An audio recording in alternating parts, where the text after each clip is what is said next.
57. Today we're going to talk about the Celebration of Freedom Committee in El Dorado, Kansas. They are one of our partners with the El Dorado Walnuts. We love them. And then we are blessed to have Christina with us. She swore to us the last time I was in El Dorado at the chili cook-off that she'd never get on here, and we got her. We're in. So good morning, everyone. How are we doing? Wonderful. Sean, just doing good? A little chilly this morning? It was chilly this morning. That is a fact. Christina, how are you? It's fantastic. Fantastic. Center's filling up, and so planning all the fun events for 2026. It's hopping. Every morning, like just kind of the same crew rolls in there? Pretty much. Nice. Come in, get their morning coffee, talk about yesterday, hang out. Check up on the gossip. Yeah. I can only imagine the elderly gossip train that's going on. I could write a book. Oh, I can only imagine. Don't add that to the things that you want to do. We got big plans, you know. Yesterday we got off the phone with the War Dogs baseball team. The national team will be doing a tour through the Kansas Collegiate League Baseball, starting in Wellington, moving to Mulvane, and then the 4th of July in El Dorado. It has seemed to become a tradition. So, Christina, talk to us about the Celebration of Freedom Committee, what you do, and why that War Dogs game has become your baby. Oh, my. We'll start off Celebration of Freedom. This is their 28th year of being a nonprofit. They are a committee underneath the El Dorado Chamber of Commerce. It was started by some veterans in the community that wanted to have a Veterans Day parade. And they were one of the first to do that in Kansas, a Veterans Day parade. Believe it or not, there were never Veterans Day parades. A couple of years later, it was so successful, Wichita caught wind, and they started doing their own Veterans Day parade. Unfortunately, they've taken a lot of our military branches away from us because the bigger city, more community members there to see those parades. So every November, we have our veterans who go and speak to local schools. This last year, they went and talked to schools about the importance of the Pledge of Allegiance and why you say that in school. So it was really cool. The 4th, 5th, and 6th graders got to experience that. We're going to do some more outreach and try to touch Circle School District and get into the Flint Hills as well. So they're really getting on that communication with schools, which is wonderful. Seeing that bond between those older veterans and students, it's really cool. Along with the veterans in schools, we also have an essay contest that the Elks have for the 6th and 7th graders. And so they read those essays at a band concert that's all patriotic music, and that's the high school does that. We also have a Veteran of the Year ceremony where a local veteran is named as Veteran of the Year, and he's surprised. It's a big secret, and I don't even know because I can't keep secrets. But that's really cool to see their family show up for that event. The last Veteran of the Year happened to be one of my members, a 91-year-old Marine. So it was really cool to hear his story and what he did for our country. We also have a parade, which I'm in charge of. It's wonderful to see the community, the school districts, the college, all get involved in that. That's on Saturday. Also, there is a chicken noodle feed. It's a fundraiser. There's a pancake, free pancake feed. And then the Oil Museum has a reenactment, which is really neat to see that take place. And it's loud. That's awesome. So that's just in November. I believe it was 4 years ago when I met Dave and Sheldon. They wanted to talk about, the possibility of partnering with them on a veteran event. And I don't know how to say no. So we definitely took advantage of building that partnership. We had, I can't remember the team the first year. Was it the War Dogs? Yeah. Okay. Because I know you guys have done other events with service animals, which is amazing. But they wanted to partner with doing a jersey. We just thought, oh, we'd love to have our name on anything veteran, put our hands on that. And they also wanted us to kind of take the lead on that ceremony that they have. The ceremony insists, and it's absolutely breathtaking. Once you see it, you'll cry every time. Dave is a big crier. Every time he does that, he cries a lot. But it's an amazing event. It's the American Legion, it's the VFW, it's all our local veterans on the field being recognized. The War Dogs have a ceremony where they do the reading of a flag, which I love that reading. And they also recognize a Gold Star family, and unfortunately. And then with writing grants and whatnot, we've been able to give away service animals to local veterans, which is amazing. Not a dry eye. The giving away of the dog it's is so like moving. the coolest. Yeah. It's just the coolest thing. I mean, there's obviously, I mean, most people that aren't weirdos love dogs, but just seeing like how excited everybody is. Like, it's not just the person getting the dog. It's just this whole movement that is everybody is kind of overcome there, and it's a very, very unique experience. And I think that that's something that we try to highlight as much as possible amongst all the different events that, you know, you guys have going on, but then also just, it's something that you just can't hardly put into words when you watch it kind of unfold. And it's just, it's a very moving experience. It's really, really cool. So to build this back, the War Dogs played in the Summer Ball Showdown. We did in our first year, we helped them donate a service dog to a deserving female Marine. We love the idea. They've come back a few times to the SBS. And then when we met Christina, we decided that it was that community that we really wanted to have everything in. And it's been pretty magical the last few years. Last year, we donated 3 service dogs with the Celebration of Freedom Committee to deserving veterans in the community. Christina goes above and beyond, flyovers, fireworks. That's the city. City does the fireworks, but yes, but you also do community things like the War Dogs help build your wall, your veteran wall in the senior center, which is awesome. They do community service projects. They feed them. I mean, it's an, I don't know. I can't say it in words for the experience those guys get, and along with the El Dorado Walnuts. It's all about community. Bottom line, it's about recognizing our veterans who don't get enough recognition.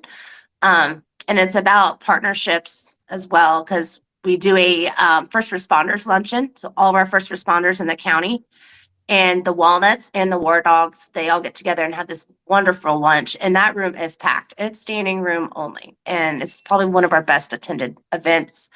I know last year there was a lot of hype about the game and having the War Dogs. And the game was sold out before the ceremony even started. And I don't think that's ever happened at a Walnuts game. So it was really cool to see that. Usually 4th of July, people kind of mosey in around the 6th, 7th inning to get a good seat for fireworks. But last year, it was awesome to see that stadium packed. I mean, you actually ugly cried at the ceremony, so don't just throw it all on me. No, there was dust. Yeah, it was windy night. Right. That's right. Winston got in their feels too. So. Oh yeah, No. Winston sure did. Like Winston was just like, Yeah. trying to wipe the face and keep it together, because that community surrounds its people, and that Gold Star family, you know, that was so recent and such a big thing. But the ceremony is always 30 minutes before the game. The War Dogs have no problem coming out and seeing the community, being a part of it. Celebration of Freedom Committee is actually on their second jersey with us. And it's just a blooming partnership that's truly fun to be a part of, and really about the community for our veterans. You got any updates on that jersey? You know, what are we doing on design? Have you guys picked anything out yet? Well, we got the one for last year is the new one. Okay. I I thought you meant you sand. were doing another one. No, Christina wishes. She wants to like a New Jersey every year. Yeah, that's fair. But yeah, we will have that with the hats. She helped us secure the hat deal with Wilkinson Construction to have matching hats and all that good stuff. So it's continuing to grow. The War Dogs know. Like yesterday on the phone call, he was like, "Dude, I know. You guarantee a packed stadium. You guarantee this. You guarantee that. We're excited to bring the national team out and actually beat the Walnuts." And I was just like, "Oh, well, that's not going to happen." That's Uh, funny. but with them doing a tour with the two other teams in the league, it'll be huge there. Wellington welcomes them. Mulvaney will be a first time for them, but El Dorado, it's like the expectation and the full reward of the experience for everyone there. And Christina, we can't be thankful enough that we bumped into you and all of that good stuff. So thank you so much for what you do. Well, and thank you for, going on a limb and reaching out to a new partner, because I think we've built a great partnership and trust and friendship. Yeah, absolutely. I have several shin kicks in my back pocket for how many Wow. times we've butted heads and all of that stuff. But being able to trust you and turn it over to you, it's just gotten better and better each year. And just so you know, America's 250th birthday is on July 4th. So I'm expecting big things for this year. The Aren't you community doing a has, parade? I'm in charge of a parade. I expect 250 floats, Oh shoot wow! big. Wow! Yeah, Is just that one going can to hope. be on the 4th of July, or is that the day of, or the I'm day still waiting before? on the city to kind of get that figured out, but we're thinking Is that possibly, part of the concert deal that they were talking yeah, about? Okay, so yeah. Okay. it will be July 3rd.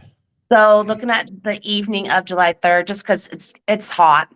Mhm. Is the parade going to lead right into the stadium pretty much, because that's where they're talking about having a concert out on the outfield and packing the stadium and Yeah, all I kinds of stuff. haven't quite heard all the details yet. I just know Oh, they did I asked just and I don't spill know it how to all? say no. Hopefully, I didn't spill all the beans for everyone. Well, I think they're trying to still secure some talent, but that's the plan that's what they want to do. Celebration of Freedom karaoke? Committee. No. Oh. No karaoke. Celebration of Freedom Committee also received funds from the Tim Underwood Memorial from the refinery, and we are purchasing shirts to give away to all of our veterans. I'm going to try to secure some more funding and give shirts away to maybe the first 300 people that show. And shirts are awesome. I'm not going to talk about them because I want it to be a surprise. Who designed them though? I worked with Roy at a Zephyr and kind of Okay. told him what I wanted to Okay. see. And so it's all the major conflicts of war listed on a shirt. God, can't talk about it, but No, keep going. everyone's Keep going to want going. one. We'll put it together. Yeah. I definitely know and have seen the hats. I'm excited to see that in Well, person. I think we're going to do hats for our 30th. We want to focus on one thing and do that one thing good. And then on So- our 30th anniversary, we'll do hats for everybody. So you mean we have to wait till 2028 on hats? Yes. Dang. Maybe Okay. Sheldon will have a special beanie by then. Oh, see, now we're talking. Yeah, I need yeah, something for the yeah, winter yeah. time. Oh man. Cover these ears up; they get too cold. Yeah. So tell us more about the celebration of freedom. What else you guys do, because it's not just about your Veterans Day parade. I mean, you're so active in the community. Getting you to jump on our podcast has been a challenge, whether it's you wanting to or you having time to do it. A lot of it's wanting to. Let's get honest. Thank you. Well, as you know, I'm the director at the senior center here in town, and it's all about making this place a community as well. I want anybody to be alone. I want them here at my center. We have 74 veterans that are members here, and I'm always, I had a new one yesterday come in. Always just want them here. I want to celebrate them and recognize them. Our Veterans Recognition Corner, I don't know if you saw it last time. I don't know if this will work. Yeah, you should be good. I showed everybody on the chili cook-off, but you can. Oh, But nice. there is a War Dogs bat. That's Uh-huh. cool. And there's the War Dogs. That's awesome. And then here's So is that the wall that they helped kind of put together? Is that in that same it area is. there? They nailed every single nail in the Mhm. wall. Dang, And it look at just the keeps going. uniformity. Squared up. Cool flag too. Yeah. Yeah, that's awesome. The best part was handing the pictures to the veterans and asking them to please go hang your picture up. It was a good moment there. I bet. And then of course, my widowers handing those pictures to them too. So it really was a moment for everybody. Yeah, that's awesome. Really, really cool. We can't speak highly enough of the War Dogs and how they want to get into the communities that they go to, but obviously it takes, the backbone of the community to be able to, work in conjunction with that to be able to make all that stuff happen. And, those little moments go a long, long ways. And, that little picture on that wall means more to families, but then people that are paying attention than you could, really put it into words. So it's awesome.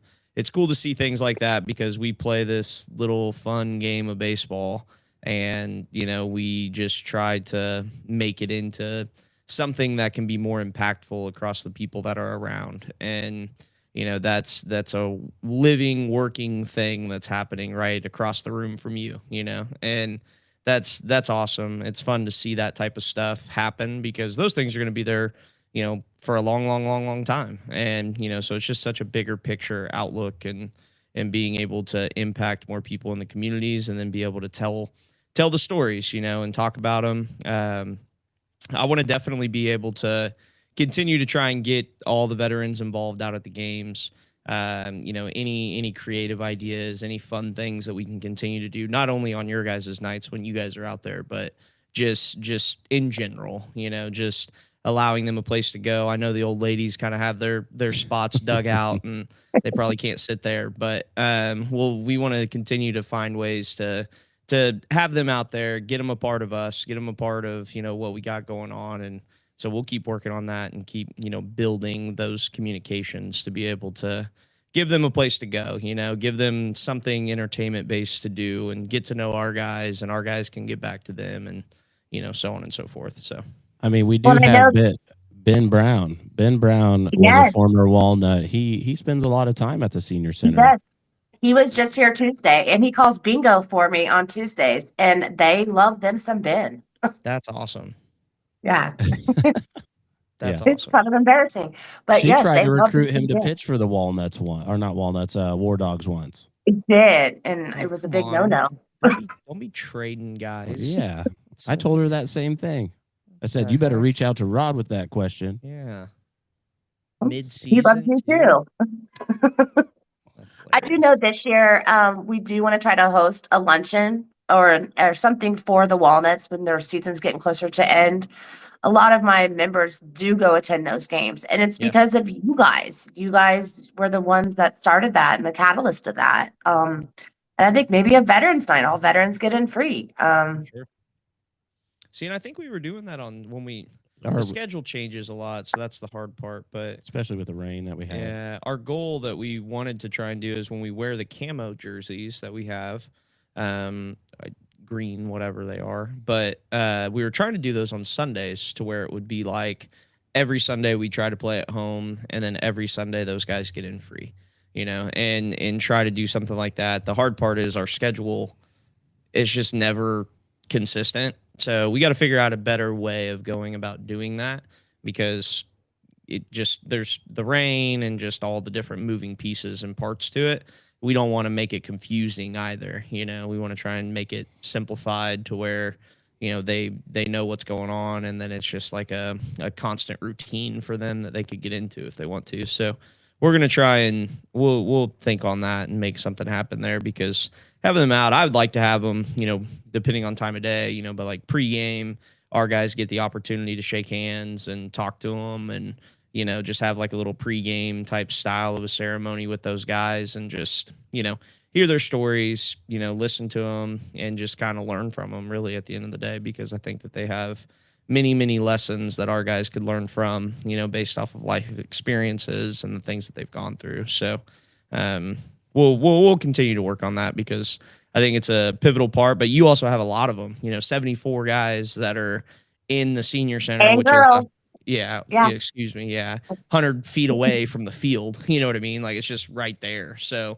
we need to find ways to have good flow there to where our guys feel comfortable there and then going back and forth. So I want to definitely make that a point is looking into 2026. So I do want to say probably one of my favorite moments was last year when the McConnell guys were here and they went to go practice. Well, the Walnuts were there too practicing. And the way those Walnuts embraced the McConnell guys, I mean, it was magical. Like it was dusty again. And the wind picked up real Oh, quick. it did. My But to see allergies. them, ask questions, what branch are you in?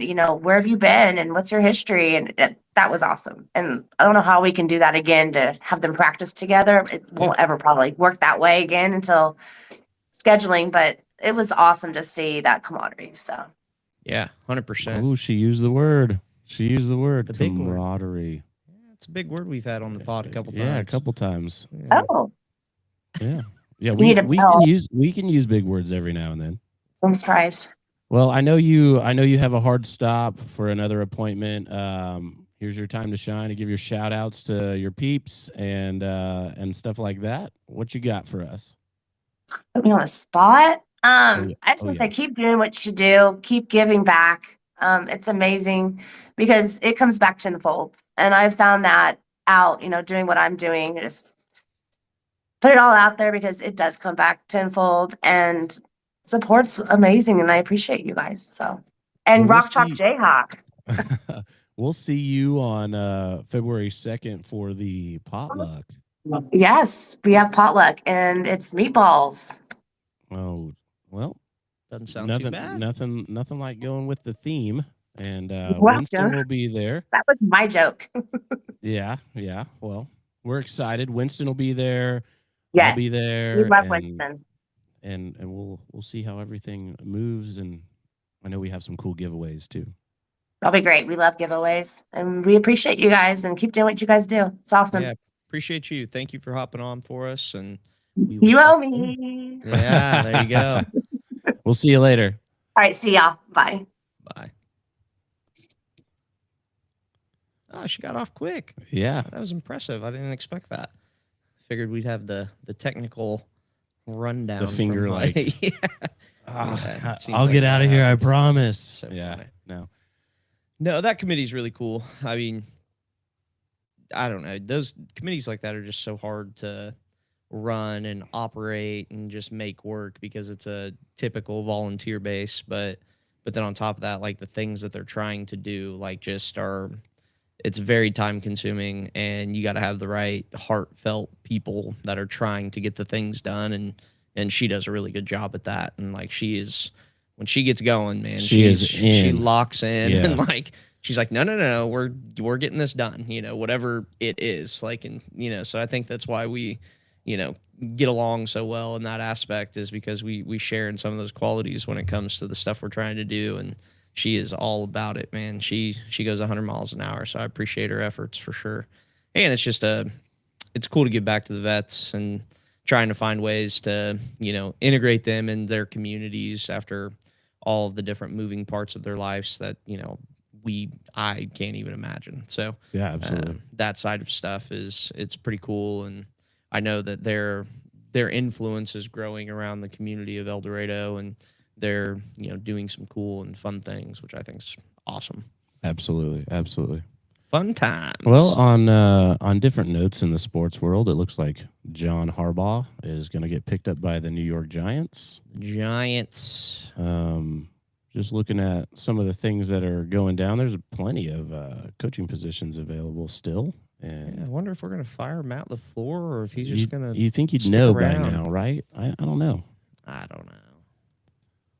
I think Ed Policy's probably telling him, listen, if you're staying on, we're doing this. And if you don't want to do this, then we're going to trade you. Yeah.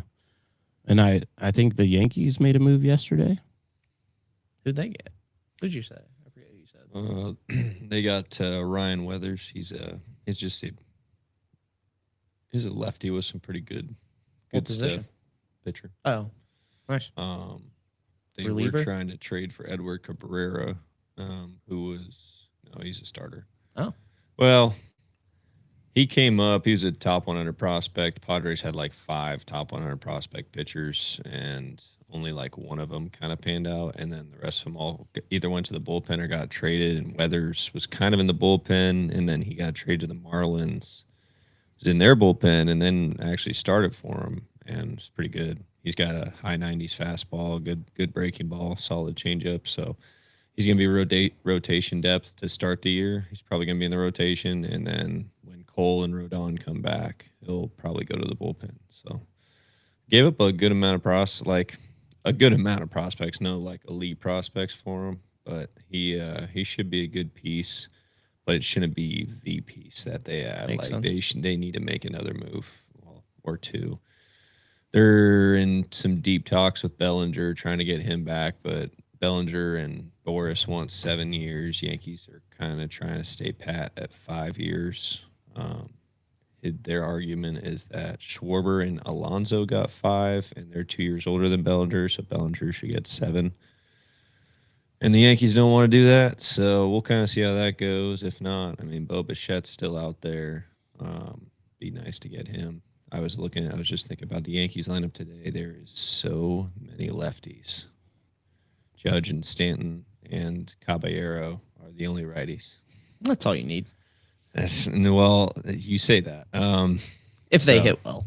If you sign Bichette and probably have to trade like Chisholm, which I don't really want to do, but you got to get more right-handers. Or Wells, the catcher, but I don't know if there's any really decent right-handed hitting catchers available at the time. So that's a whole thing. What are your thoughts on the Royals moving their fences in a little bit so it's a little more home run friendly? I don't know, man. It's whatever. They're gonna move. Is that out. why they're gonna doing move that? out of that? Yeah. They're gonna move Yeah. out of that stadium eventually. So it's whatever. But That's the sole reason. They just want to hit more home runs. They want it to be a little more home run friendly. this is so okay. So this is what Huh? Yeah. This is what I don't like. Okay. Let's change the fences to get more home runs. That's the premise of it, because that is a cavernous ballpark. It's hard to hit bombs. Yeah, absolutely. It's one of the most pitcher friendly ballparks in the league. Why don't you own it and actually just spend the money on pitching then? Like, pitchers should want to go there if you're going to go spend the money on them, but they don't want to spend Sure. the money on pitching. Right. So they're going to bring in the fences. So they hit more home runs. So it's a more like it's just so like it's dumb. Do we think 9 to 10 feet really makes that big of a difference? Yeah, it will. Oh, for sure. It will. Yeah. There's gonna like Salvi hit 48 home runs playing half of his games there a few years ago. Like, I mean, he's probably it's been 2 years, so he won't hit that many. But Bobby Witt's gonna hit a bunch more because he's a line drive hitter. He's gonna get more out of there. But you know what? The other teams are too. Yeah, true. It's just I just don't like it. It's just this crazy. Oh, we need more home run. I'm so over it. I'm really really tired of baseball trying to change every little thing to cater to today's Crowd. I am getting more old head as the days go on. I'm only 25, and yet I just You are not Well, 25. You know, my You are 33. yeah. Well, it's older than that, man. I'm Well, so just let's so just bring tired back of the this. juiced ball and just have a good just let time. them do steroids. At this point. Yeah, You know, I why do mean- we need to move the fence in? Yes. Let's make the guys bigger. Like Give me a 500-foot bomb, Barry this- yeah, Bonds. this you is know, what I like, like. come on. Mark I'm just- McGuire, Barry Bonds. Let's bring. That was when baseball was electric. Larry Walker, all those guys I'm just just- Allegedly. smashing. Allegedly. I'm over it, man. I don't know that any of that ever got technical. A-Rod. People who say batting average doesn't matter and you can see it because this guy's batting average is here and this guy's batting average. Well, guess what? I don't want to see 6 or 7 guys in a big league lineup all hitting 230 and it be acceptable. That's how what- it is. that's- I mean, that's but fair. what That's we're- how it is That's now. how it is. It's now, so, for and sure. it's not a good watch. It's not a good watch. It's like, No. okay, I hope Judge comes up soon because he's the only guy who hits above 300 on this team. The batting average doesn't matter. Come on. dude. OPS. Yeah, I mean, I get it. Like I get it that it's just, and then let's move the fences in, and then like you had Camden Yards in Baltimore, they moved that left field fence way back. You know that they a few years ago they moved their left How field. short fence. was it? It was short. It It was like pretty short. 305 to 315. Yeah, and they say Yankee Stadium is a little league ballpark, whatever, dude. But they moved their fence like 20 feet. What is it, 20 feet back? Yeah. And now it's just like no home runs ever get hit over there. I'm just like, why are you just leave it as it is? Yeah, it's crazy. I don't why you gotta change Or stuff? raising the fences by 3 to 4 feet. People want to change everything except the concept of why the league is struggling. And it's because mid-market and small market teams hoard money and they don't want to spend it. But they blame it on everything else and the stadiums and the ownership and all this stuff. And well, it is the ownership, but they blame it on the it's just so annoying. I'm freaking over it. But I'm also ready for baseball to start, so but yeah. Crazy. I don't know that I'd be hitting any home runs anyway, so Yeah, well, yeah. but that's just me. Probably wouldn't be. Maybe in Swing softball. at better pitches. I don't know. Just get better. That's gonna be my complaint moving maybe- forward. maybe- Can we maybe- just move the fences? I up was for me, thinking about this today. I was like, please. it is crazy to me that there's so many big league guys. And like I was listening to a podcast this morning, the Yankees podcast, and they were talking like, man, I really hope Jazz gets develops a 2-strike approach. Why are we like there shouldn't this is baseball, and like why does it have to be this fan-led podcast talking about guys getting a 2-strike approach? And especially a guy who looks like Jazz and plays like Jazz. You don't think he knows how to hit with 2 strikes? Watch I him. mean, side Watch note, him. Side note. He takes Jazz- this same swing 3 times. I mean, yeah, but those dudes that's a whole different thing. Like those guys all know how to hit. They wouldn't be there if they didn't know how to hit. There's True. no value anymore on having a 2-strike approach. This is the thing. There's some players who still do it and still actually want to do their job with 2 strikes, but why your 2-strike swing should not be the same as your 1 strike and 0 strike swing, because and that's what leads to all these strikeouts. And there shouldn't be a world where I'm listening to a podcast and they're talking about Jazz, who's 5 foot, what is he, 5'8", 180 pounds, and he doesn't have a 2-strike approach, and he's got crazy speed. Like you should, because I watch him play. He's so talented, so talented. Oh, I mean, For a guy- he did go to school at Life Prep here in Wichita. I know.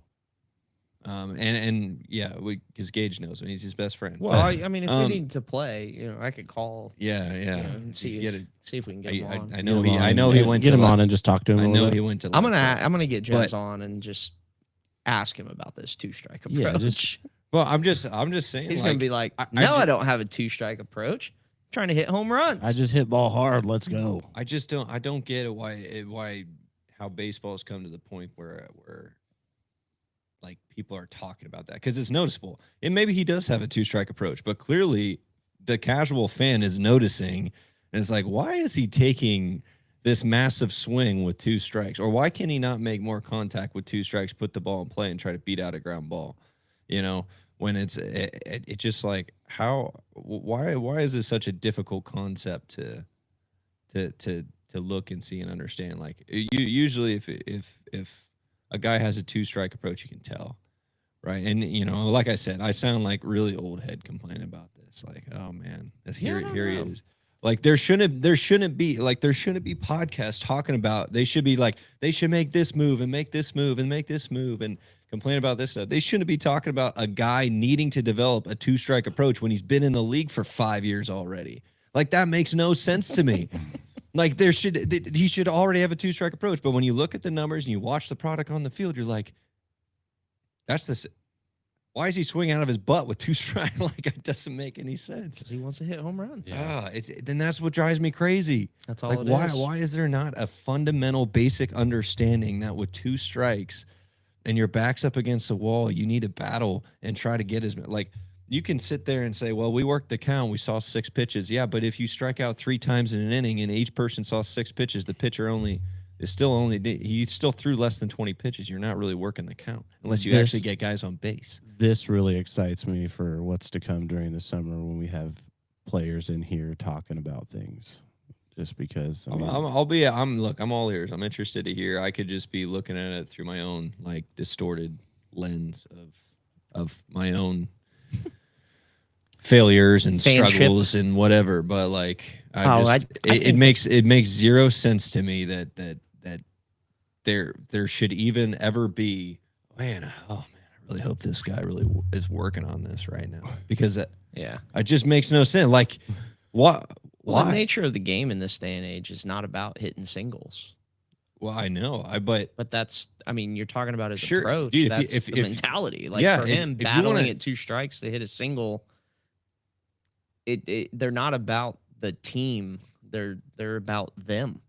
That's the nature of the way that has become. Until you get into the playoffs and they're playing in that regard. Oh, But yeah, no. small ball is not a Here big we thing. go. You know, like you look at your Ichiro effect. That's a whole- where, that gets I me mean, started on something else. yeah, but that's This that's is the the way thing the game too. is gone. When I'm a Yankee, I've been watching the Yankees since I was able to like watch baseball and breathe. You and breathe. 162 games nowadays since the Boone era started. Doesn't matter to them, and that's what pisses me off. They like the day in day out doesn't matter to them. 100%. And so they're like, we're gonna play this way all day, and then we'll figure it out in the playoffs. Mhm. And guess what? It doesn't work. Y'all keep failing every single year.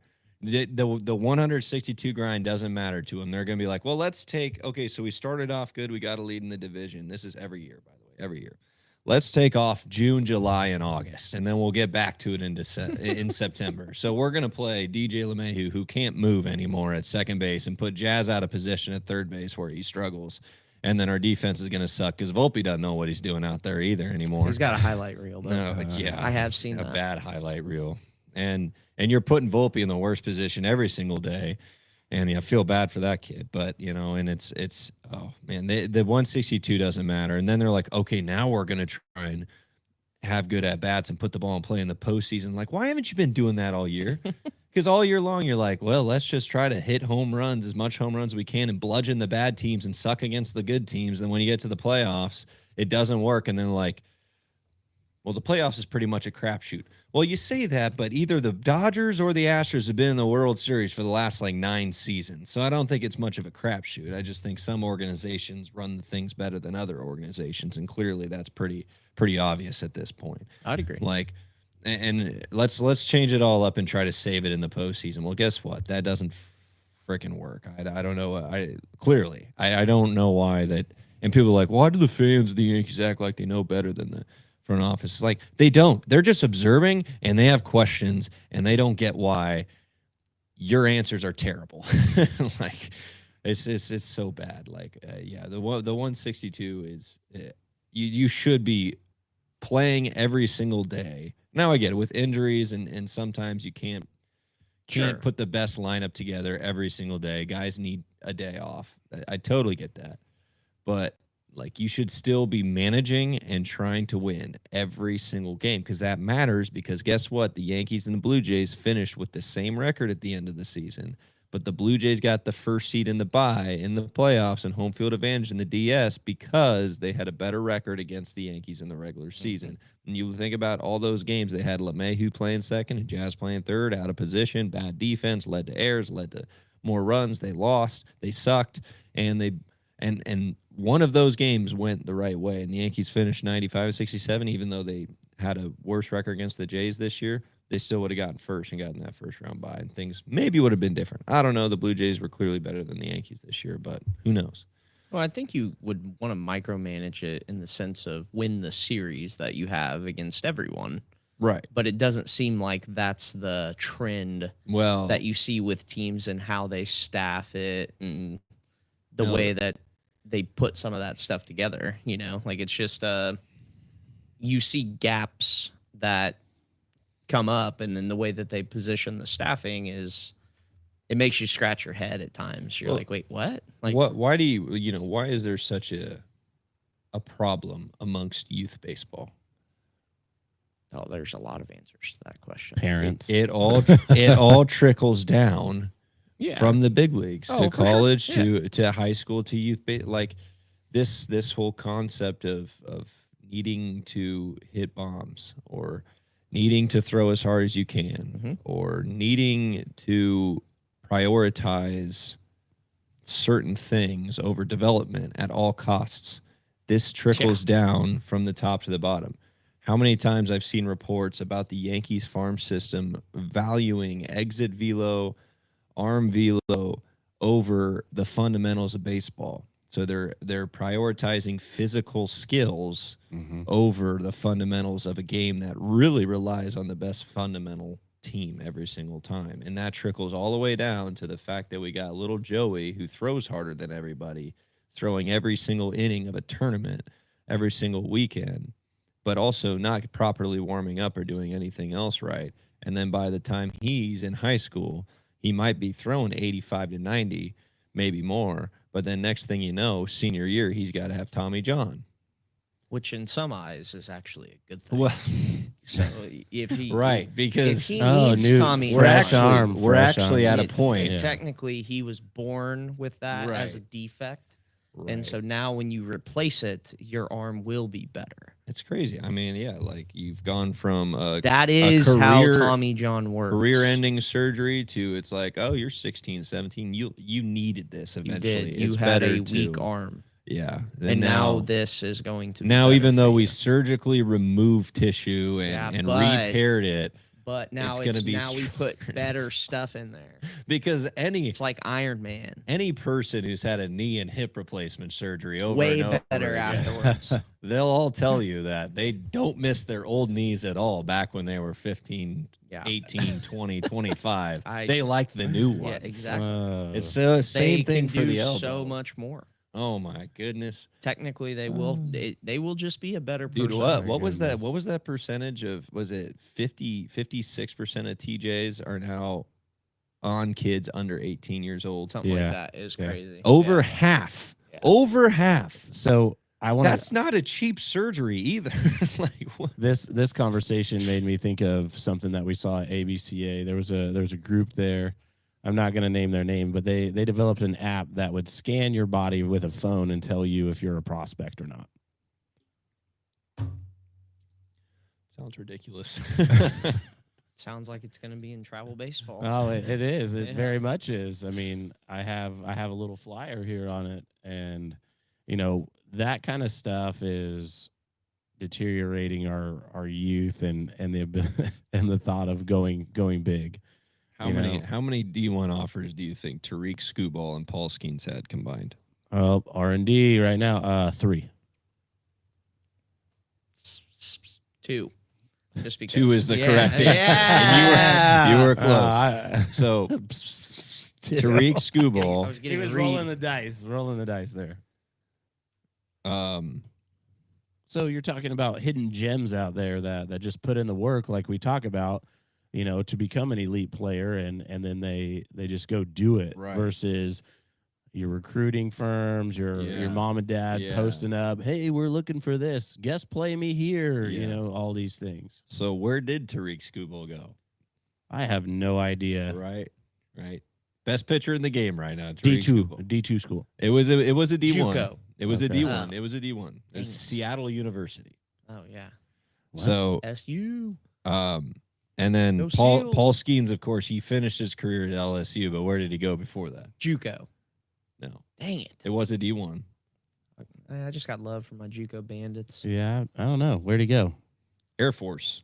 He's Oh, at wow. Air Force for 3 or 2 or 3 That, years. Shout ex- out transferred Cam. to that, LSU. that explains a TE. lot, because he is one of the most heavily involved in the military side of things. And then And he was a dual he hit bombs at Air Force. Did he really? Yeah. He's a big dude, isn't he? Like Oh, 6'6". he's like 6'6", 250, 240 ins- something. Yeah, he's a Monster. monster. Like he was a beast. He just when he went to LSU, they made him a PO. But They're that's like, that's "Yeah, just we ain't like, getting you hurt." and those are still D1 schools, but like it's not like they were like the cream of the crop got recruited to go to LSU straight out of high school or Kentucky or Right. I'm trying to say Texas, UCLA, whatever other good baseball programs, and it's hilarious. And obviously there's a lot of 17, 18-year-olds who get drafted straight out of high school. And I mean, Bryce Harper went what, at 16, he got drafted or something like 17. that, yeah. I mean, That dude was unreal. but like people Now they're saying he's not good. people so worried about where you're playing travel baseball in 11U, man. It's crazy. It's like nobody gives a flying F about We should that. actually start going to travel ball tournaments and start encouraging people to get Tommy Johns. No, We should sit there and say, Well, "Hey, the- listen, come here, the little Johnny." kid, better make friends with that surgeon and get a Yeah, bonus. That's what I mean. Let's start Little- selling TJs, and little we'll Joey. just make sure that they know. little Joey when they come back. at the Babe Ruth Cal Ripken. He's 12. tournament. Yeah. Hey, Oh, buddy. man. 11 years old. You just don't got it right now. he Oh, he yeah. throws like 6 We shutout can innings. fix we that. show up at the Little League Amen. World Series. Your velo right now, here's all your metric. Your velo right now and your spin rate are still below average. I know you pitched a really good game because you threw strikes and you challenged them, but your spin rate on your curveball is just not there right now. We need a little more cut on that fastball. So really supinate, all right, until you can't feel your elbow anymore. And then we're going to get you set up with a nice surgeon. At Yeah. age 13, your career is going to change. The D1 offer is going to be flowing in. They're really, and actually, the first thing you're going to tell them is that you won the Cal Ripken Babe Ruth Arkansas would bat. Arm of the Year. Yeah. Oh, so terrible, but so true. It just, yeah. Oh, yeah. A lot of this is exaggeration, people, but yeah. a lot of it's also true. Is it exaggeration? I just think that No, the the account, monopoly- the account of the kid telling me that he had TJ, so now he's That is technically true. better was That was is true. Definitely He has true. been brainwashed by a velo. And I a sat there velo with my account. mouth on the floor, like, what? Like, Wow. what? And do you he's mean? a kind of a professional BSer, but I think he was really, Oh, really he was serious dead about serious. this. He's like, no, they told me. Ah. I needed this. I needed this. Sean, how many days until pitchers and catchers report? Oh, I don't know. It's like 25, Yeah, 27. I mean, it's little over. It's probably about a month, probably. well, what that is was a few today? days ago. So it's like 28, less than a month, man. 28 to And 27. Bellinger's Don't, still not a Yankee for some reason. don't let the NFL playoffs curve your vision, but pitchers and catchers report soon. Oh, I was in baseball mode like second Iowa's regular season ended. That's fair. And the Packers Well, yeah, but I mean, I can be in two or modes. the Chiefs. Chiefs were kind of toast a while ago. So, but yeah, I'm still like I'm waiting. The Yankees need to get Bellinger.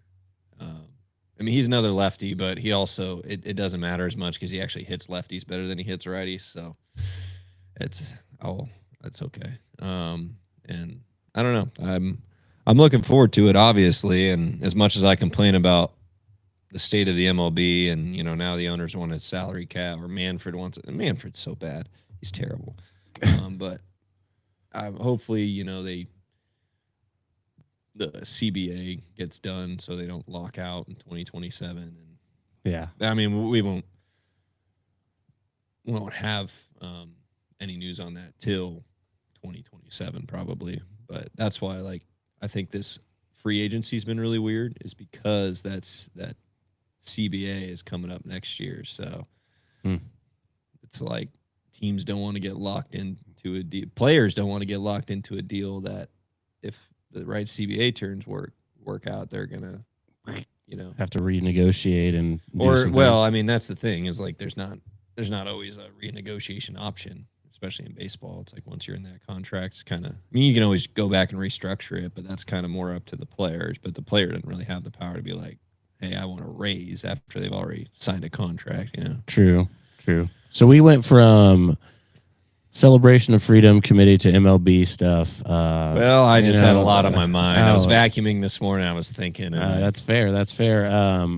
And you coach the Valley Center Mud Daubers, so we're excited for the KCLB season to, see all the rosters fill up and get some dudes in here and chat about their life and how they do stuff. So that's just some stuff that we can look forward to. Oh yeah, I'm looking forward to picking their brains and whatever team they're on. Asking them. You're gonna get like a full spring of scouting.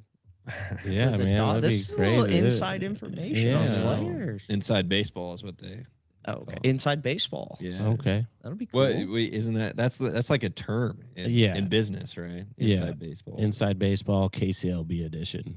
It's like when I never heard that, but Because Sheldon doesn't Or watch baseball. all right. Sheldon doesn't watch baseball like that. I do not. no, I mean like just regular business term. Inside baseball, like Well, I'm a businessman. here we go. Inside baseball. Don't forget it. I mean, never mind. This says expert knowledge about I baseball. run them like business. This is business. right. Dang, you Only run business. you run it like a business. Shame on you.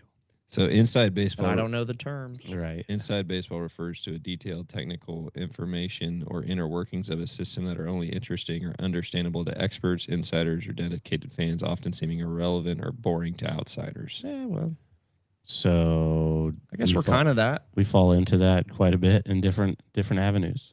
A political commentator discussing a candidate's specific fundraising strategy might be engaging in inside baseball, while a general viewer might find it too detailed or prefer to focus on broader issues. Oh yeah. Yeah, you're inside in the baseball. rabbit hole. Yeah. You're inside baseball. But yeah, so like if we were to talk about something else that we know a lot about, even though baseball is kind of it, but we could use the term inside baseball. Hey, there we go.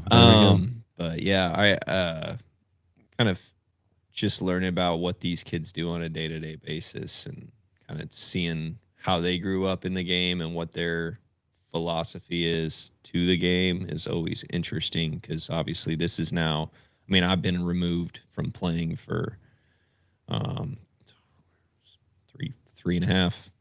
4 years almost now. So it's like, and obviously the game continues to evolve towards something different. So With the fences moving in, fences moving in, Right. launch angle, let's Tommy not, John. Let's not dive, yeah. But we're when we talk to the players that are within the league and all of that good stuff. Sorry for Teacher the man. roadblock. Yeah. But yeah, no, I'm interested to hear him talk and see like who they look up to in today's game.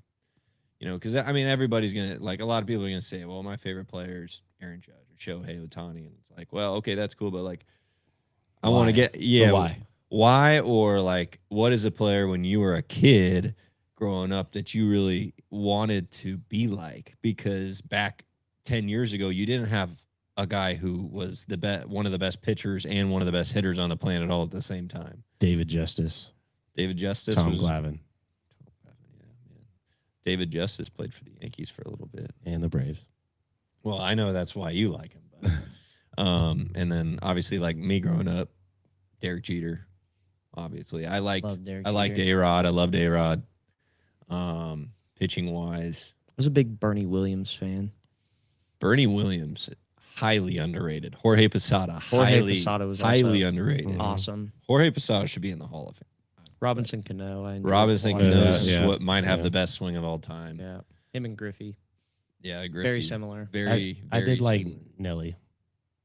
Nelson Cruz Nelson Cruz. He has a good swing too, and he was just. for swinging. Sure. He was like more raw, Oh yeah, but Well, like just had when you so when much you power. But guess what? When you hear him talking about Yeah, hitting, you're like, oh, no way. yeah.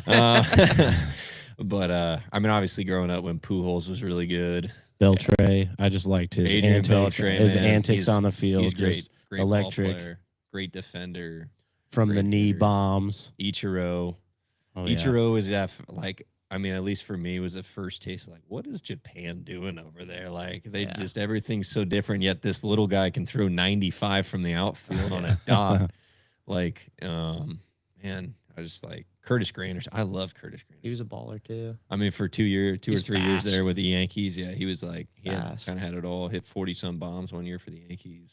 I was Finished- super interested in Jason Hayward when he was coming up, like just Yeah. the say hey kid and Yeah. all that stuff. And then when he left the Braves, he kind of fell well, off the and map. Didn't he go to the Phillies? He just had a lot of where he Cubs. went? had a lot of Cubs. injuries Cubs. too Yeah, that just kind of took him just reminiscent of the good old days. A Braves player for a little while who I really liked, and I don't know, I just don't know why. I just sometimes I just like but Nick Markakis, Okay, yeah. just like like what was he like? Just always a 270, 280 hitter, just steady The lefty corner outfield. the one guy whose career ended because of bad injuries, Saltalamacchia. Oh yeah, just love seeing that name on the Dude, back of it's the jersey. like a full circle all the way around It the goes net. from one shoulder Yeah, all the way yeah. around. him like in he was in that age of like the Red Sox where they were just anti-Yankees. Oh Mhm. yeah. The Napoli, the Saltalamacchia, Mhm. and they just all grew out these big beards. And Oh, I yeah. knew Mhm. why they're growing out the big beards because They couldn't. Yeah. because the Yankees couldn't. Trying to think of the other guys on there. I mean, obviously Pedroia and Big Papi. I mean, I don't like Big Papi.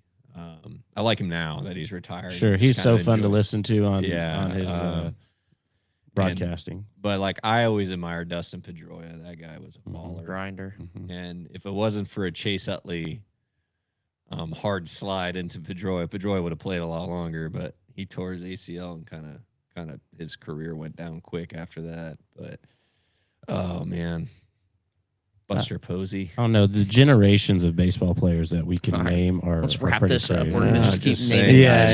Yeah. It was just different. But like Uh, you could see a player and try to model your game after him, like Sure. model your swing, Sure. do this. And nowadays it's like, We're getting in baseball mode here. That we're getting fired up. yeah. But anyway, Well, I'm interested to see who these kids like, yeah. especially like the baseball nerd kids, because you have kids who play baseball who don't even like watching baseball. Sure. But then you have like the baseball players who are baseball nerds, and they're like, well, a player that I really like to model is, just a. Trying to think of a random guy right now, but It's all good. Well, let's wrap this thing up. Sean, do you mind leading us with a prayer? yeah, sure, yeah, Yeah. Yes. I do not mind. Lord, thank you for another great day. Thank you for the sun shining. I just pray for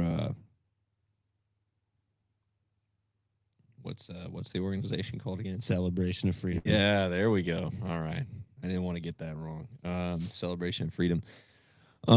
Just thank you for what they do, Lord. I just obviously the partnership is amazing, and it's a huge blessing for not only us, but for all the people that it affects. And it's a pretty special thing. I think we get so self-absorbed these days that it's easy to forget that all the blessings we enjoy in this nation come with a price. So thank you for them and organizations like them and all that she does over there to help the community and help the veterans. And at the center she works to connect with the community and stay engaged and give them great experiences to feel loved, feel appreciated. And looking forward to another very successful year of that. So thank you for that, Lord. In Jesus' name we pray. Amen. Amen. Well, that's it for episode 57, a Celebration of Freedom Committee out of El Dorado, Kansas, with a little bit of baseball Rants. fanship and rants. Excited to get into the baseball spirit and move forward as pitchers and catchers report very, very soon. Thanks for joining us, and we'll see you next time.